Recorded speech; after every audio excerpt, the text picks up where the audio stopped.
In this lesson, I'm going to teach you to play the kick drum pattern from TesseracT's new song, War of Being.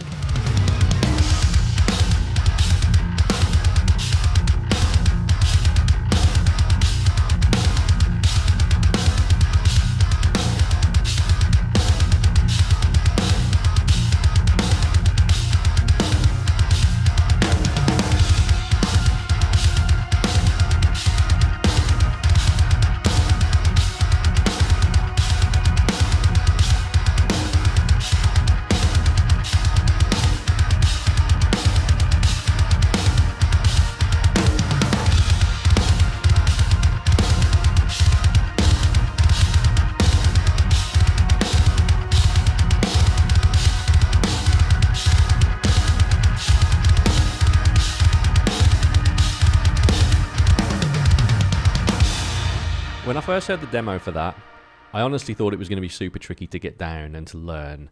And I also knew that I've done this kind of thing before, where I've heard something in a demo that seems like it's probably a little bit unplayable, and then I follow my learning processes, and a couple of days or a couple of weeks later, I've actually got the thing down. And that was the exact thing that happened with this pattern. I went through a process of listening to it on repeat, on dog walks, and when I was driving the car and that kind of thing, just getting the pattern familiar in my mind, and then I took it to the kit and tried to learn it and play it with the abilities I currently had. And for some of you watching this, you're probably going to be able to do the same. You'll be able to hear it a few times, maybe listen to it for a week or so, and then take it to the kit and just kind of play it. But not everyone can do that. You've got a bit of a superpower if you're able to do that. And for everyone else, I'm going to break it down into easy to follow steps. The first thing that you're going to need, obviously, is a double kick pedal. No one's playing that pattern on a single kick. That would be insane. And the second thing is to give you an understanding of what's actually going on. We've got an odd-timed ostinato, we've got displacement, and we've got hurtas. Those three things, really, is what's going on in this beat. So the hurta, first and foremost, I'm going to talk about that. That's when you play 2 16th notes and 2 8th notes, or 2 32nd notes and 2 16th notes in quick succession. So you'd have that kind of thing.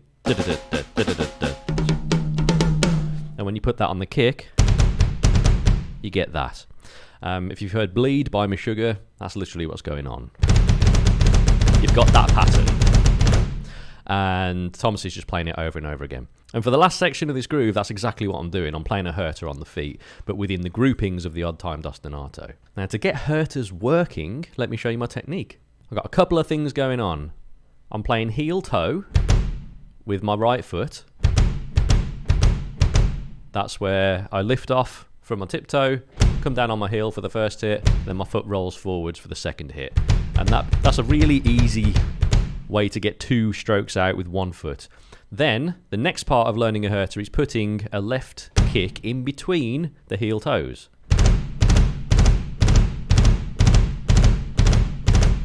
So you end up with that.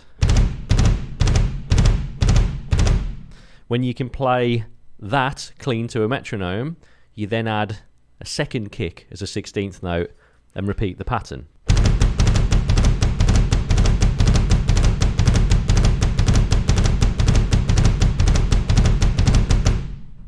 That's not something that you're typically going to get down overnight. That's going to be something that you're going to want to practice regularly to get down, because there is a motion, there's a movement and a flow that gets developed the more you work on that.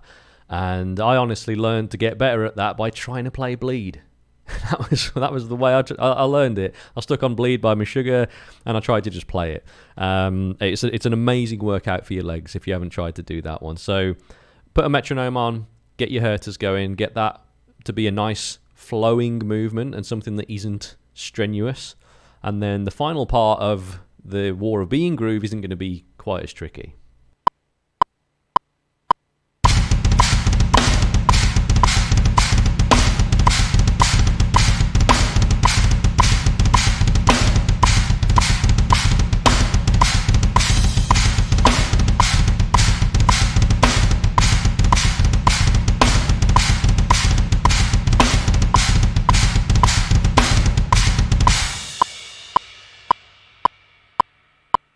Because this is quite a difficult technique to get down, the way to track progress is to establish the starting point, which is going to be the tempo at which you can play it cleanly, where it doesn't sound like it's falling apart. So the tempo at which that happens, and then also the number of times you can play that hurta pattern, and that might be literally the number of hurtas you can do or the number of bars that you're playing it for. Either of those things is fine to measure, and the important thing is to play it clean. And I tend to play a couple of bars and then give myself a rest. So if I'm practicing this just to condition my legs to be able to play it cleanly and efficiently, I'm going to play it for 2 or 3 or 4 or 6 or whatever, just a short-ish number of bars. And then as my legs feel as though they're starting to fatigue, I'm going to allow them to rest rather than pushing through that pain barrier, because what I want to do is get it to a point where I can play a lot of bars before I'm playing it on stage. I don't want to be sat on stage with TesseracT expecting this part to come up and then be stressing about it. So that's a great way to develop hurtas to the point at which you can play them cleanly for quite a long time. Let's talk about the odd-timed kick ostinato, the actual pattern that is happening in War of Being. We've got a 4, a 4, a 6, and a 7. That's what's going on. 1, 2, 3, 4, 1, 2, 3, 4, 1, 2, 3, 4, 5, 6, 1, 2, 3, 4, 5, 6, 7. And then it repeats. And at the end of each one, you've got a gap, you've got a little rest that is the same note length as each of those numbers.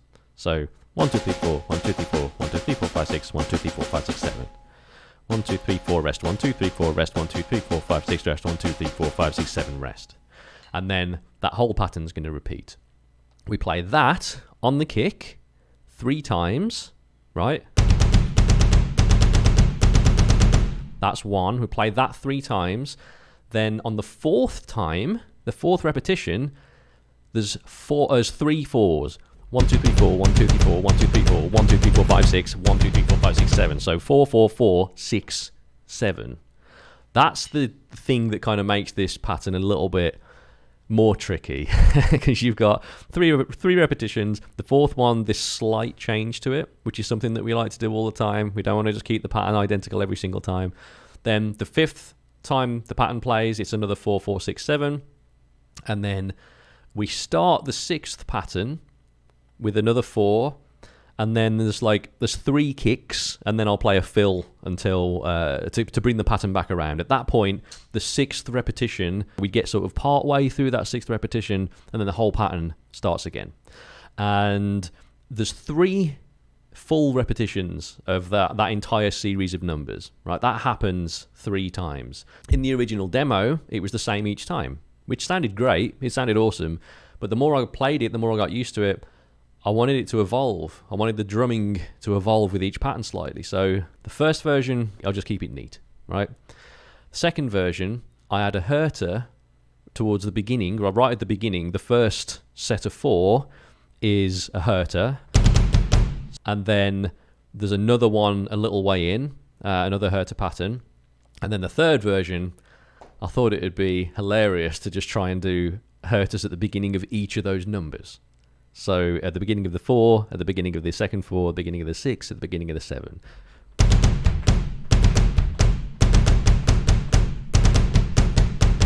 That kind of thing. So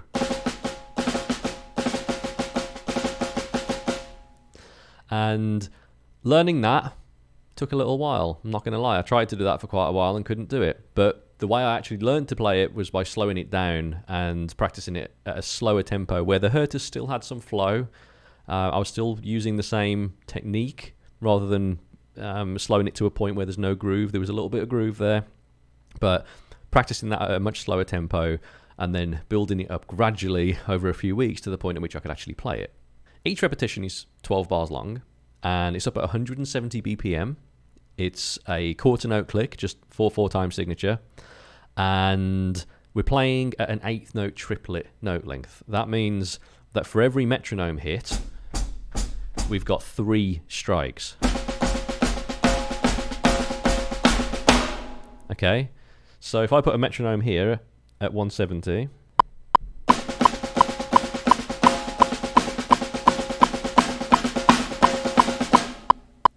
that's the speed that we need the kicks to be at.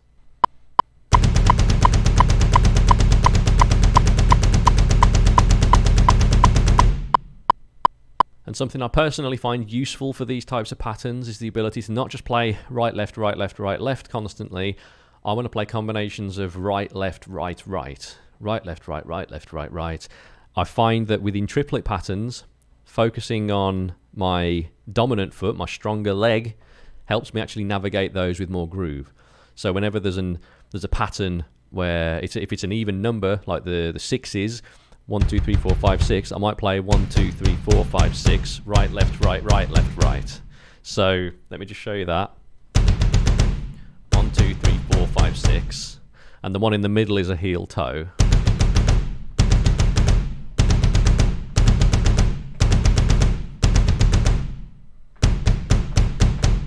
That's purely optional, but if you're finding that this pattern isn't grooving, if it still feels like it's tricky, consider sticking the right, left, right, right, left, right. Okay? Stick that down on your kicks. The first exercise that I'm going to give you is the first bar of this pattern. Now, it's a little bit challenging, but it's not going to be too difficult, right? Because if you get to my website, you can slow down the exercise, you can follow the notation in real time, and you can see the exact pattern that I'm playing. Because even though we've got the 4, 4, 6, 7, 4, 4, 6, 7, and all that, I'll tend to drop the kick drum when I'm playing the snare, so that the snare drum pops out.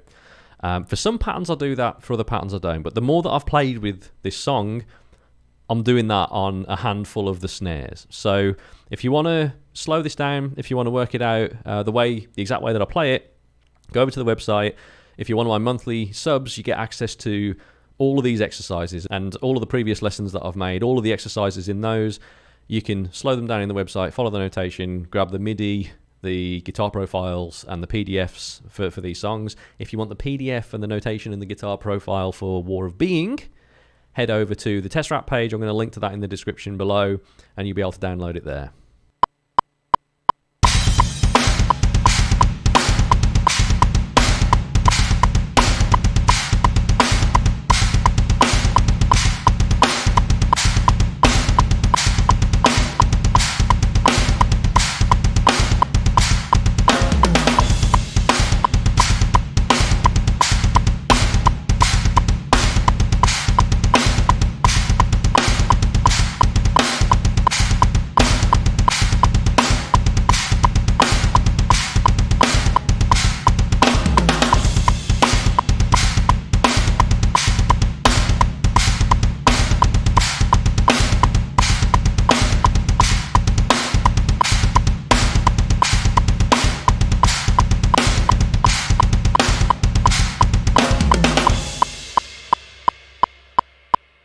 For the second pattern, we're going to introduce a hurta at the very beginning, and we're also going to stick a hurta at the beginning of the 6 in the second grouping, that second ostinato.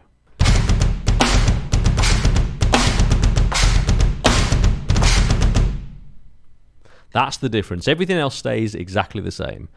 So the beginning of the 4, that very first 4 in the first grouping, and then the beginning of the 6 in the second grouping, those are where the hurtas are going to go in that. And we switch from an 8th note triplet to a 16th note triplet just for those two. So that becomes, okay, instead of that, we've got ba-da-ba. Practice that as the second exercise. I'm going to again stick it up at 170, so that's the intended speed that you want to get to, but start much slower than that if you need to and build up to it.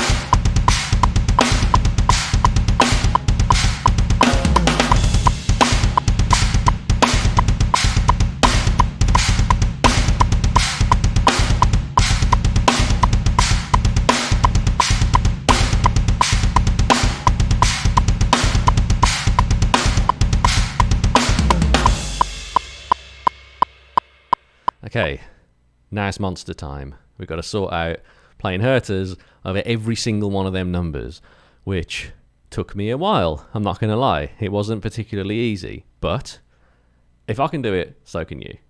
I remember when I was a kid, I had no idea how anyone understood how to drive a car. And I remember my mom specifically telling me, look, if I can do it, so can you. And the same thing applies. As long as you practice getting those hurtas down, practice that as a separate exercise. It doesn't need to be the exact pattern that I'm playing here in Warabine. It can be absolutely anything. Like I say, I learned to do it with bleed because that is hurta-tastic, absolutely incredible performance. Practice those hurtas. Make sure that movement is a nice flow, because when you're playing it up at 170 and you're playing it over odd time, it's pretty tricky. So what we're going to do is practice 4, 4, 6, 7 down on the kick. We're going to practice that first and pay attention to that efficient movement, the heel toe at the beginning of each number. And you could choose to literally play that pattern over to a metronome. Just stick the metronome on, practice getting that pattern down. Or you could practice it with the right hand and left hand. And that's kind of my preferred way to practice this, because I didn't see much of a benefit to just playing it down there, because ultimately I've got to be able to do the right and left over it anyway. So I may as well get the balance of playing those two, of doing those two things at the same time. I might as well work on that at the same time as working on my kick, because you will find that if you just play the kick and then you try and add that in afterwards, there will be a bit of a disbalance in your body. You'll kind of have to compensate and play a little bit, because your feet are doing quite a lot. So I recommend practicing that pattern at whatever tempo and including your right and left hands as well.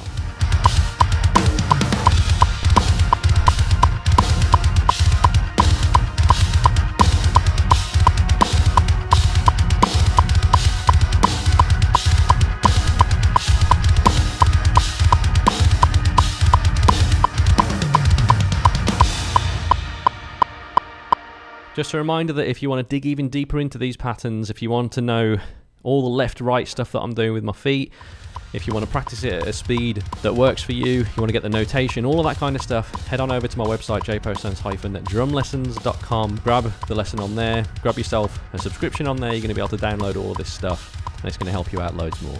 Hopefully you found this short lesson useful. I'm planning a load more of these. If you want to check out previous lessons, make sure you look down the list on my YouTube, or again, head to my website. They're all up on there as well. Tickets are on sale now for TesseracT's War of Being World Tour. We're doing a massive North American tour. We're playing in the UK and Europe. We're going to Japan, we're going to India, we're going to Thailand, we're going to Hong Kong, we're going to Taiwan, we're going to Australia. We're also doing VIP events at those shows, so if you want to meet and greet us, if you want to get a photo with us, if you want to come and see us do a stripped down performance of a couple of songs that we're not doing in the set, make sure you got your VIP tickets sorted out. And I'm also going to be hosting drum clinics, again with a small group of people, up to 10 people per show. Any more than that and it gets a little bit hectic. They're either going to be inside the venue, somewhere outside the tour bus if it's really nice weather, or maybe inside the trailer. I've done those a few times and they end up being loads of fun. So if you want to attend one of those, link's going to be in the description below. And once again, thank you for making it this far into my lesson. I hope you really enjoyed that. More lessons are coming soon. I hope you enjoy the new TesseracT song as well, War of Being. Go and check that out if you haven't already, and I'll catch you in the next one of these.